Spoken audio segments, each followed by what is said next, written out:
Guess what Halloween costume Nancy is wearing on the cover? Go ahead, guess. She's the Scarecrow from The Wizard of Oz. Yeah, that cover art is totally inaccurate. Argo Funk Book Review. Argo Funk Book Review. Nancy's boyfriend Ned is taking a marketing class in college, and he's been assigned to a group project. The other group members are Marcia Grafton, the serious student, Justin Dodd, the class clown, Heather Tompkins, the boyfriend stealer, and Brad Channon, Bess's hunky love interest. They all seem like nice people, except for Heather. Stay away from Ned, boyfriend stealer! As time goes on, Nancy realizes the group has some nasty undercurrents. See, whoever gets the best grade in the class gets a job after college, so all the friends secretly want to destroy each other. Their project is giving out free samples of skin conditioner at the local mall. When Bess tries some, Justin knocks it away and yells, "It's dangerous!" Everyone stares at him, and he tries to pass it off as a joke, a totally normal thing that normal people do, definitely not foreshadowing in any way. But what do you know? Bess gets sick and drops to a dead faint. She is rushed to the hospital where the doctors determine she's been poisoned. Nancy pledges to solve the mystery.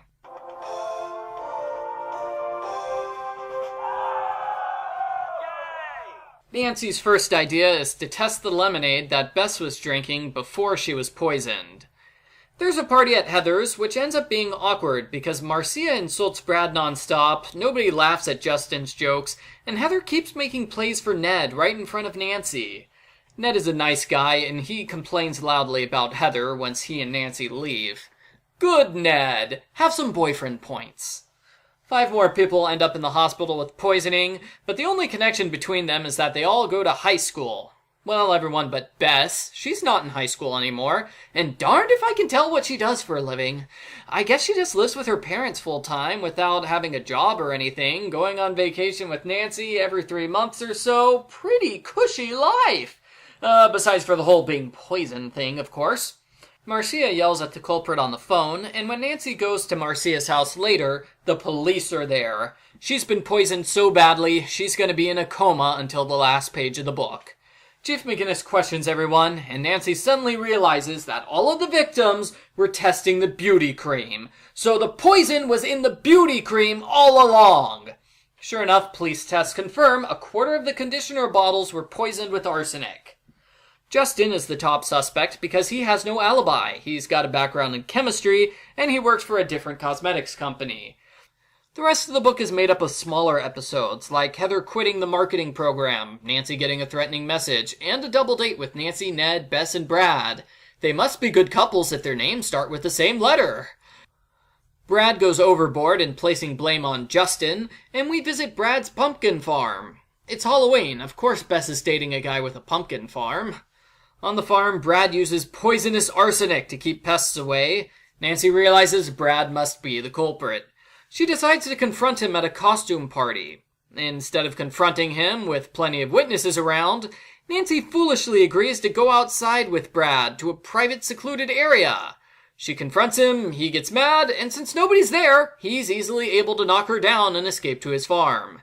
Nancy gives chase, but Brad knocks her out, ties her up, and prepares to kill her with pesticide. That's when Nancy realizes, oh yeah, I know karate! She stuns him with a headbutt and knocks him unconscious with several blows to the head. After this, Ned shows up to rescue her. Oh, Ned, Nancy doesn't need rescuing, but it's cute of you to try to help. The end. Postbook follow-up. The biggest problem with this book is that the back cover gives away the big plot twist that the poison was in the beauty cream all along.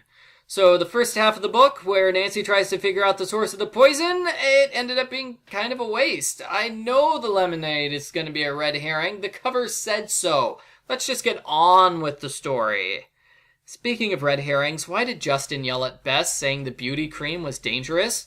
We're supposed to believe it's just a coincidence that particular container was poisoned. That's too much of a coincidence for me to believe. Several other readers thought the book was trying too hard to make Justin look guilty, and they correctly deduced the culprit had to be someone else. Now, overall, I thought this was a good book. I had fun with it, and I was able to overlook the fact that the back cover spoils the mystery solution. I would complain the final third of the book really drags its feet a little bit, but I was still entertained. Really, the only thing that bothered me about this book was the ending, where Nancy puts herself into obvious, easily avoidable danger just so we can have a dramatic ending. I prefer books where Nancy doesn't have to be stupid in order for the story to continue. I give Nancy Drew Files number 41, Something to Hide, a 9 out of 10.